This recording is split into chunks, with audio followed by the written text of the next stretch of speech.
I think the physicality level was a little bit different on both sides of the ball, and but for us, really, I think it's got to be our focus. Yeah, obviously that's a tough one. Aliyah Boston wanted to do big thing for her team. Here's Cunningham, off to Boston. Boston turns the corner, spinning inside and laying it in. There to share the wealth in that regard. Devin to shoot, Boston methodical. After they had fallen behind by 6, Aliyah Boston has an extended conversation with the officials. Get over to Angel Gray. Game against the Dallas Wings was tough from start to finish. Boston, Kelsey Mitchell, and Sophie Cunningham had to carry everything with Caitlin Clark, Sydney Colson, and Aari McDonald all out. The Fever fought all the way back from 17 down, and for a moment, it looked like they might actually pull it off.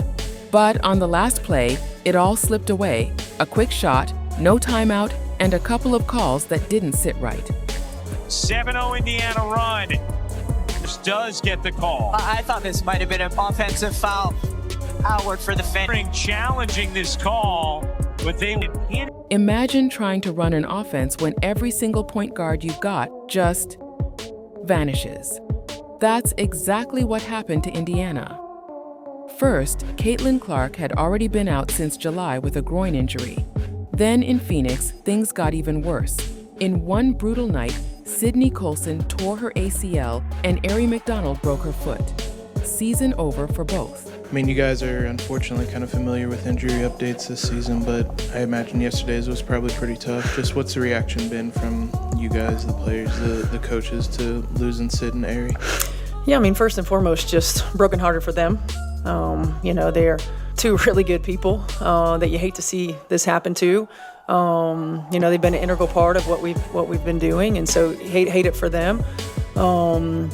Unfortunately, it's part of the deal, and we've got to roll with it. And we've got players in that locker room who believe in one another. Players in that locker room who are as competitive as all get out. We've got versatility, and it's going to have to be on full display. So I think now it's about playing to honor them. Suddenly, the Fever didn't have a single true floor general. Nobody to slow things down, break a press, or even call out the sets the way this roster was built to play. It wasn't just bad luck. It completely changed how Indiana had to survive on the court, and the impact showed up right away. When you don't have a true point guard to settle things down, the whole offense feels shaky. Defenders start pressing harder, turnovers creep in, and even simple passes turn into battles. That's exactly what happened against Dallas. Indiana gave the ball away 17 times, and the Wings turned those mistakes into 27 points. More than a quarter of their offense came straight off Fever turnovers. It's never fun to lose. I thought we got a pretty good look out of it. But again, I think, we shouldn't have been in that position to begin with. The 17 turnovers got us there. We shouldn't have even been there. But I thought, Kelsey got a look at it. It's unfortunate, but yeah, on to the next. That Dallas game was a clear picture of how badly team players' injuries tilted the floor. With a patched-together backcourt, every basket was a grind, and every turnover cracked the door for the Wings to storm through. 17 giveaways turned straight into 27 Dallas points, nearly a third of their offense coming from Indiana's mistakes before the Fever could even set up a play. And yet, somehow, they hung around. Kelsey Mitchell, their best pure scorer, had to shoulder more than just scoring. She wasn't waiting for the ball in rhythm anymore. She was dragging it up the floor through traps, calling sets, and trying to organize everything on the fly. She obviously can play make, as she showed in the last game, but it's not like her most natural way of playing, I would say. Do you have to tell her to focus on that? Does she just kind of know that as the primary ball handler in these games, she'll do it? How does that kind of process work when it's not a true point guard at the one? Yeah, I mean, I want her to just do what she's been doing. She's been excellent all year long. She's been efficient all year long. Her decision-making has been on point all year long. Normally, she's the finisher. That night, she was also the floor general, because with Clark, Colson, and McDonald out, there was nobody else. Dallas knew it, and they pressed her every second. On the stat sheet, Kelsey Mitchell's night looked like a dream. 24 points, 7 of 15 shooting, 4 of 7 from deep, 6 boards. But those numbers barely tell the story. Every possession started in her hands, and Dallas made sure it felt like a marathon. They threw traps, quick doubles, anything to wear her down before she even crossed half court. And it worked in spots. A few rushed passes, a couple turnovers when the defense collapsed faster than expected. But Mitchell wouldn't let the fever fade. In the fourth, staring at a double-digit deficit, she pulled up from way beyond the arc and buried it, then immediately barked at her teammates to lock in on the other end. Just a few trips later, she ran a crisp pick and roll with Aliyah Boston, slipping her a perfect dime for an easy bucket. Every single playoff game will be on our networks. As Mitchell finally gets a look, her first points of the second half. It's Allen off the bench. Mitchell sprints into the lane, finds Cunningham. She got it on a three, and it's a single-digit deficit. Mitchell trying to create with 5 to shoot. Mitchell through the lane. And scoop it in. And it's a one game. Starts right, but you know she loves to go left. How many? Mitchell was doing the heavy lifting, no doubt. But she wasn't swinging at Dallas all by herself.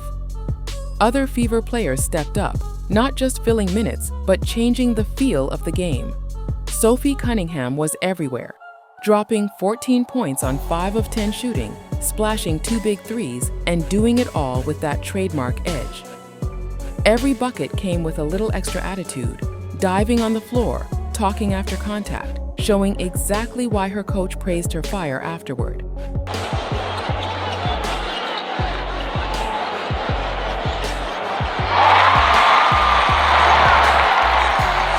Just when the Fever had the momentum, the whistles started stealing the spotlight.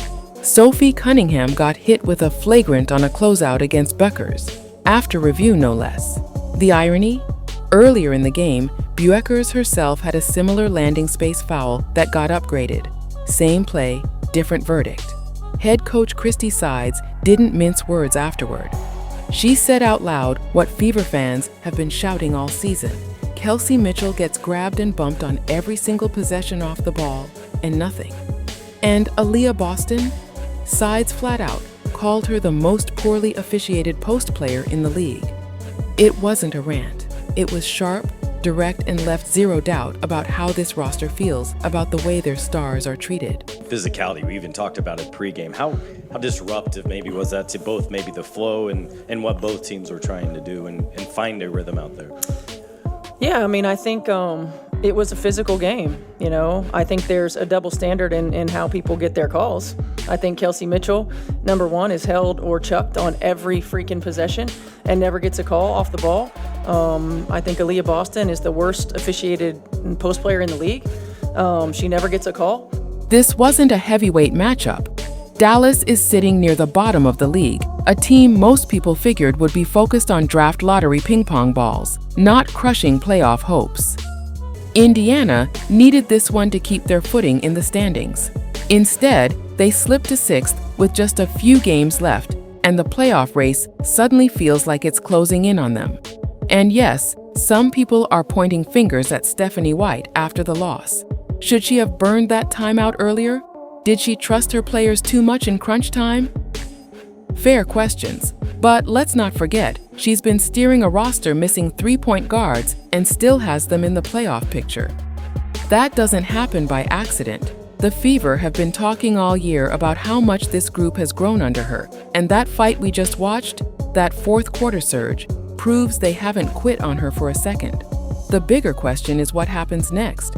Was this just one frustrating night with brutal whistles and a few execution lapses? Or does it expose something deeper? What's clear is that Indiana can battle their way into the postseason. They've shown it already. But they can't afford to let winnable games like this slip away. One bad quarter, one tough call, and everything in the standings shifts. The record now sits at 18-15, 6th in the East, every matchup suddenly feeling like it's worth double. Caitlin Clark is still rehabbing, not back at practice yet, but the team expects her return in a couple of weeks. If she's back in time, maybe this whole thing looks different. So what do you think? Was this on White for not stopping the bleeding sooner? Were those whistles as bad as they looked live? Drop your thoughts in the comments. And if you're riding with the Fever through all this chaos, hit that like button, subscribe, and turn on the bell so you don't miss what's next.